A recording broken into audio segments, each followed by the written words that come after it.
Lo dijo en la primera hora. 8:11 en la mañana. Hay una preocupación recurrente de los ecuatorianos sobre el funcionamiento de la Administración de Justicia. Lo he comentado aquí en este espacio, esta especie de espiral recurrente, ¿no? La policía detiene presuntos delincuentes, los pone a órdenes de la Administración de Justicia, los jueces los liberan y los jueces responsabilizan a la Fiscalía, que la Fiscalía, digamos, lidera obviamente la carga de la prueba. La Fiscalía a su vez responsabiliza a la policía responsabiliza a la justicia. O sea, esta es una espiral entre policía, fiscalía, jueces, y cada quien se lanza la pelotita respecto de la responsabilidad. Lo cierto es que en el medio, evidentemente, hay esta sensación entre todos de que la justicia libera delincuentes, lo que pasó la semana anterior con uno de los líderes de este grupo conocido como los Tiguerones, alias Elvi, que recibió medidas sustitutivas. Tal vez ha sido el ejemplo más llamativo de las últimas horas. ¿Cuál es la visión de la Federación Nacional de Abogados? Su secretario, el doctor Ángel Horna, visita nuestra mesa de trabajo. ¿Cómo le va? Bienvenido, buen día. Buen día, Fabricio. Muchísimas gracias por la invitación. Un saludo a todos quienes nos escuchen. ¿Qué está pasando con la justicia? ¿Es la justicia la responsable? ¿Es la policía? ¿Son los jueces? ¿Es la fiscalía? ¿Qué mismo? Es una crisis institucional. Estamos viviendo en un país desinstitucionalizado, donde nadie quiere asumir las responsabilidades y que hoy podemos decirlo y explicarlo. Si bien, por un lado, la policía tiene la obligación de presentar el parte con tiempo, cumpliendo las normativas, tenemos una fiscalía que tiene problemas institucionales, que ha denunciado permanentemente la falta de fiscales, concursos de selección de fiscales atrasados por más de 4 años y jueces a la carta. Que hay que entonces no apuntar a las consecuencias, sino a las causas. ¿Qué sucede? Para poner al debate, uno, ¿quién decide los jueces que van a tratar las medidas cautelares o las garantías jurisdiccionales? Quien decide es el Consejo de la Judicatura. Llama la atención cómo ciertos jueces les llega a 10, 11, 12 casos. ¿Y quién hace los sorteos? Los sorteos hace el Consejo de la Judicatura. Alguien debe responder cómo es que las causas llegan precisamente donde estos jueces a la carta, jueces corruptos, jueces delincuentes, que no podemos generalizar, porque en este país hay buenos jueces que trabajan día a día. Con este acontecimiento, ¿quién tiene la responsabilidad? El Consejo de la Judicatura tiene que levantar un expediente disciplinario por error inexcusable, por dolo. El Consejo de la Judicatura tiene que responder por esta responsabilidad. Por otro lado, cuando ya se trata de revisar las sentencias, le corresponde a la Corte Provincial. La pregunta es, ¿cuáles cortes provinciales han revisado las denuncias de estos jueces? Se quedan callados, nadie quiere responder. ¿Son las cortes las que deben revisar las denuncias o es el Consejo de la Judicatura? Consejo de la Judicatura, como ente administrativo, levanta un sumario administrativo. Las sentencias, si existe dolo o negligencia manifiesta, dice la norma, el Código Orgánico del Código Orgánico de la Función Judicial, es del juez de alzada. En este caso, las Cortes Provinciales. Si el dolo incurrido por un juez o por una sala de Corte Provincial, a quien le corresponde es a la Corte Nacional. La pregunta es, ¿qué dicen las Cortes Provinciales? ¿Qué dicen las Cortes Nacionales? Porque resulta que el Consejo de la Judicatura dice, yo ya levanté el sumario disciplinario, pero este no puede ser permanente. Hemos escuchado en los casos que usted ha manifestado, le suspenden por 3 meses. Cumplidos los 3 meses, el juez regresa. Y si no se lo ha demostrado, inclusive regresa a cobrar sus salarios no trabajados en esa suspensión. Y entonces la ciudadanía sí le causa preocupación. ¿Qué está pasando en nuestro sistema judicial? Por eso yo insisto, es un tema general, sistémico, lo que está pasando en nuestro país. Empecemos por el Consejo de la Judicatura. ¿Ustedes cómo ven el rol de este organismo que durante prácticamente un año estuvo sin presidente titular por la situación que es de dominio público? La renuncia de la doctora María del Carmen Maldonado, no se hizo la designación del reemplazo correspondiente. Un año estuvimos con un presidente encargado. Hoy tenemos un presidente titular que también está siendo cuestionado, sobre todo por las formas que tiene el doctor Wilman Terán. Pero ¿cómo están evaluando ustedes desde la Federación de Abogados el papel del Consejo de la Judicatura hoy en el contexto que estamos conversando? Por supuesto, ya lo ha señalado usted, el tema de Consejo de Judicatura deja mucho que desear en nuestro país. Es decir, un Consejo de Judicatura hasta donde el doctor Fausto Murillo, que indudablemente no impulsó nada, no hay que irnos muy lejos. Artículo 181 de la Constitución, que establece las funciones del Consejo de Judicatura. Por referirme solo a dos: llevar adelante los concursos, los procesos de evaluación. Lo que siempre hemos planteado los gremios es que no ha habido evaluaciones y ahí está el juez con patente de corso, el juez corrupto. Si no hay quien evalúe, indudablemente él va a seguir actuando de esa manera. Si no hay un proceso de concursos, debe conocer los ciudadanos, los ecuatorianos, frontalmente, que no hay banco de elegibles. ¿Qué es el banco de elegibles? Una lista de jueces que han participado en un concurso y que deben subir cuando es sancionado o separado un juez. ¿Por qué no se lo dice al país que dejó el Consejo de Judicatura hasta el doctor Fausto Murillo? Lo dejaron caducar, no hay jueces. Por lo tanto, aquel juez corrupto sabe que no tiene quien lo reemplaza. Y si es sancionado, resulta que juez de otro cantón o de otra unidad judicial tiene que hacerse cargo de ese juzgado. Mire, entonces es la responsabilidad del Consejo de Judicatura. No hay evaluación, no hay concursos. Feliz ese juez. Hoy el doctor Wilman Terán ha planteado hacer cambios. No hay que dejarnos llevar por las formas. Nosotros como federación presentamos un amicus curiae en la última acción de protección que él presentó para pedir al gobierno nacional que entregue el presupuesto, porque es una realidad. En la función judicial no hay recursos. Y cuando los gremios de abogados hemos planteado la necesidad de que se lleve adelante estas evaluaciones, estos concursos, siempre se adujo que no había recursos. Por eso la Federación Nacional de Abogados de Ecuador creemos de que, por un lado, debemos exigir al gobierno los recursos. El mismo Ministerio de Finanzas reconoce que en los últimos 10 años les han devuelto $500 millones, lo que ha afectado precisamente. Ahora, claro, retornan las partidas cuando no son utilizadas. ¿Qué significa eso? Ineficiente administración. Hoy el doctor Terán ha planteado que necesita recursos de una acción de protección que fue negada o aceptada parcialmente porque no le correspondía a la jueza determinar este tipo de medidas, y sí plantea en su sentencia una mesa técnica para que revise este elemento. Necesitamos recursos. Pero también necesitamos que el doctor Wilman Terán, con el Consejo de Judicatura, entre a resolver estos temas que dice el 181. Evaluación, eficiencia a los jueces. Que dejen de existir los sorteos amarrados. Esto es una realidad, no lo digo yo. Los medios de comunicación denunciaron cuando en la Corte Provincial de Justicia de Guayas allanó la Fiscalía y encontraron cómo se amarraban los sorteos, pues. Entonces aquí no se trata de disparar por disparar, sino establecer responsabilidades. Supongamos, un juez corrupto. ¿Qué hacemos con estos jueces? ¿Qué hace una institución del gobierno como la UAFE? Se revisa los patrimonios. ¿Cuánto gana un juez?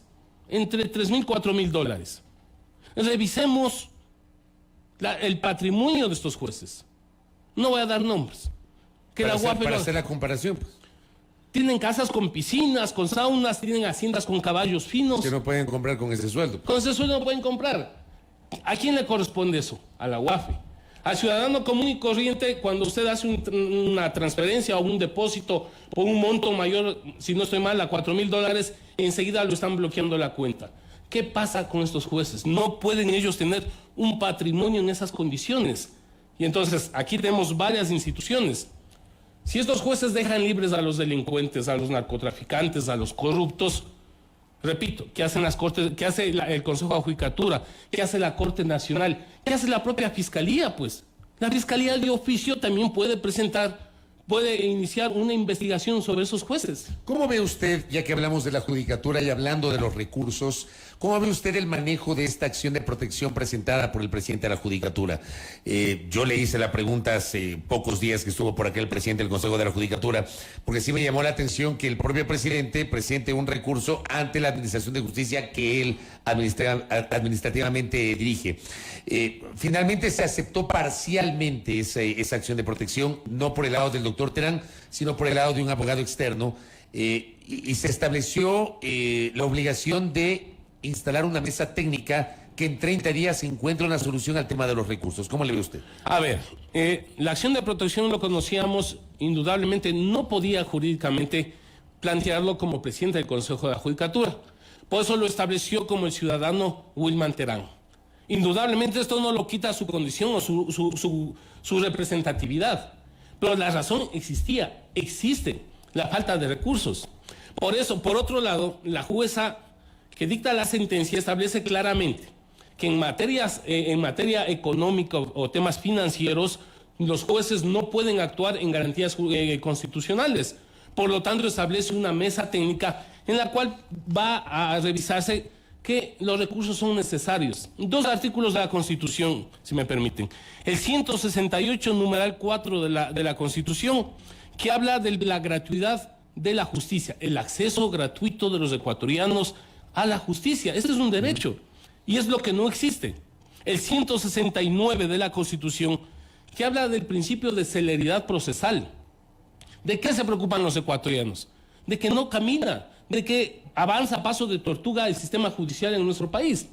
Y entonces, al no haber recursos, no es posible. Les pongo un ejemplo, ecuatorianas y ecuatorianos. Resulta nada más y nada menos que para hacer las audiencias virtuales, el Consejo de la Judicatura cuenta con un sistema informático que se llama Policom, que no sirve. Y los jueces tienen que hacerlo por Zoom de cuentas personales individuales de los jueces. En los juzgados no hay tinta, no hay papel bueno, alguien me va a decir, ya 0 papeles, pero si no hay un sistema informático. Y entonces cuando los gremios acudimos al Consejo de la Judicatura, la razón o el pretexto es recursos económicos. Nosotros sí creemos, por ejemplo, a más de apoyar la acción de protección, debe haber una reingeniería de personal. Debe dejar la justicia de ser un botín político y la forma como los gobiernos de turno atrapan al sistema judicial. Se ha denunciado que hay 12,000 empleados, pero de los 12,000, 1,920 son jueces, como 1,500 fiscales, más secretarios no llegan a 5,000. ¿Qué hacen los 7,000 restantes? Burocracia, administrativos. Así como hemos apoyado la acción de protección, nos hemos opuesto estos días al despido de cantidad de empleados del Consejo de la Judicatura para ser reemplazados por otros, convirtiendo a la justicia en botín político. ¿Pero por qué se dio esas salidas y luego contrataciones para ocupar esas vacantes? ¿Tienen claridad ustedes sobre eso? Botín político, es decir, terminan este contrato. Yo le pregunté al doctor Terán sobre eso y él dijo que esto correspondió a un tema de rendimiento, de evaluaciones y de rendimiento. Si hubiera una verdad de evaluación de rendimiento, cambiaríamos y aumentaríamos jueces. Hay abogados que cumplen funciones administrativas. Debería existir un cambio. Entonces, cuando se plantean estos problemas, la salida es que no hay recursos. Entonces, nosotros, como Federación Nacional de Abogados de Ecuador, sí planteamos la necesidad de que el gobierno entregue esos 265 millones y, por otro lado, el doctor Wilman Terán, con el Consejo de la Judicatura, se pongan a la altura de los cambios que hoy la sociedad requiere. Porque estamos frente a un problema. Los ecuatorianos ya no creen en la justicia. Y esto nos trae problemas sociales muy complicados. En los barrios de Quito encontramos ladrón cogido, ladrón quemado. Estamos retrocediendo la humanidad. ¿Por qué? Porque la población no confía en sus instituciones. Es decir, la crisis en nuestro país es institucional. Y a la cabeza, por supuesto, el presidente de la República. ¿Qué pasa, en cambio, con el papel de la Fiscalía General del Estado, doctor? La Fiscalía, a cargo de la doctora Diana Salazar, ha cumplido un papel, pero en un momento. Yo lo he planteado en entrevistas anteriores. Jugó un papel frente al tema del gobierno de Rafael Correa, pero ¿qué ha hecho frente a los casos de corrupción de Lenín Moreno? Frente a las denuncias de corrupción del gobierno de Guillermo Lasso. Es decir, necesitamos una fiscalía. Así como lo defendíamos el derecho constitucional a que sea independiente, porque quien habla ha planteado de que es necesario que la fiscalía se separe del Consejo de la Judicatura, de que se hagan los concursos de fiscales. Miren, nosotros acabamos de pronunciarnos en lo siguiente. Se llama un concurso cerrado de fiscales. Sí nos llama la atención, y ahí estaba el doctor Wilman Terán. Para fiscales provinciales, concurso interno, solo de algunas fiscales de las provincias. A nosotros no nos parece correcto esto. Afuera hay cantidad de profesionales. ¿Usted está de acuerdo entonces con las críticas que la doctora Diana Salazar, fiscal del Estado, ha hecho sobre este proceso? Por supuesto. Se debe permitir concursos abiertos donde entren los mejores hombres y mujeres que estén preparados. Debe proveerse del presupuesto para que haya más fiscales, porque no puede seguir caminando de manera muy lenta el sistema penal básicamente en nuestro país. ¿Y qué pasa con la Policía Nacional, que ha sido señalada por la Fiscalía como responsable también por el tema de los partes? La Fiscalía dice, no puedo hacer nada si la policía no me entrega bien los partes. La policía dice que no depende de ellos, sino de la Fiscalía. ¿Usted cree que hay una responsabilidad de la policía también? Hay una corresponsabilidad de todos. Primero, la policía tiene que preparar a su personal de manera eficiente con elementos jurídicos. ¿Para qué? Para que los partes estén estructurados, porque no es el tema de pasar un parte por pasar. Es decir, debe cumplir requisitos legales esos partes. Si la policía en 24 horas no lo pasa el parte inmediatamente, indudablemente el fiscal que conoce el caso va también a buscar esa excusa. Pero nosotros creemos que sí hay actos de corrupción en todos los niveles. Porque los fiscales hoy, bajo nuestro sistema jurídico, es quien presenta la acusación. Y el juez va a decir, si la fiscalía a mí no me ha presentado como corresponde, yo hago lo que diga el fiscal, aunque el juez puede rever o cambiar de acuerdo a lo que le plantea el fiscal. Entonces, hay problemas en la fiscalía y llega a la justicia. Los sistemas, yo sí quiero plantear, de corrupción está en todos los niveles. Por eso hablo de una crisis institucional en nuestro país. Es decir, el tema no es soluciones parches. Hay que empezar a enfrentar los problemas como corresponde. ¿Y esto debería liderar el Consejo de la Judicatura, esta solución estructural que usted plantea? El Estado, de manera general, empezando por el presidente de la República. Presidente de la República que se ha preocupado de otras cosas y no ha entregado recursos. Segundo, un Consejo de la Judicatura que administre adecuadamente los recursos, la administración de justicia, deje de ser botín político. Una Corte Nacional de Justicia que deje los temas mediáticos y se ponga a la altura. Hay casos de casación, por ponerle un ejemplo, de 3 y 4 años. El presidente del Consejo de la Judicatura, el doctor Saxela, debe responder por esto. Y le corresponde a la Corte Nacional. ¿El presidente de dónde dijo? De la Corte Nacional de Justicia. Ya, doctor Iván Saxela. Saxela, por el tema de los recursos de casación. Porque también nos hacen publicidad, camina a la Corte Nacional, cuando no sale un montón de casos de casación. ¿Quién es el encargado de buscar o del seguimiento de los dineros mal habidos que están en los paraísos fiscales? La Corte Nacional, a la cabeza del presidente. Pregunta eso, ¿por qué no se hace? Porque se habla de que el país, por ejemplo, no ha recuperado el dinero de la corrupción. Pero digamos nombres y apellidos, pues como lo estoy haciendo. Es la Corte Nacional quien debe, con convenios internacionales, rastrear los dineros mal habidos y que respondan. Es decir, cada institución tiene que responder por lo suyo. La propia Corte Constitucional. Yo algún momento lo planteé cuando existe este uso y abuso de las garantías constitucionales. ¿Qué dijo el doctor Ali Lozada? Que no les correspondía pronunciarse, que actuaban en base a sentencias. Ha pasado los días y me han dado la razón. Hoy se está actuando en estudio y análisis de sentencias para establecer para regular las garantías constitucionales, porque en este país también, si bien defendemos las garantías constitucionales como derechos, como desarrollo de la sociedad, estas no deben ser abusadas. No debe darse lo que hoy sucede. Se presenta acción de protección violentando normas del Código de Garantías Jurisdiccionales, yéndose a otras provincias, a otras ciudades. Esto alguien debe poner orden. Las instituciones en nuestro país no se laven las manos, sino este país se va por otro lado. Correcto. Doctor, gracias por el tiempo. Muy amable. A usted gracias. Doctor Ángel Horna, secretario de la Federación Nacional de Abogados, con su visión sobre la crisis en el sistema judicial. 8:30, pausa en la primera hora. Primera plana.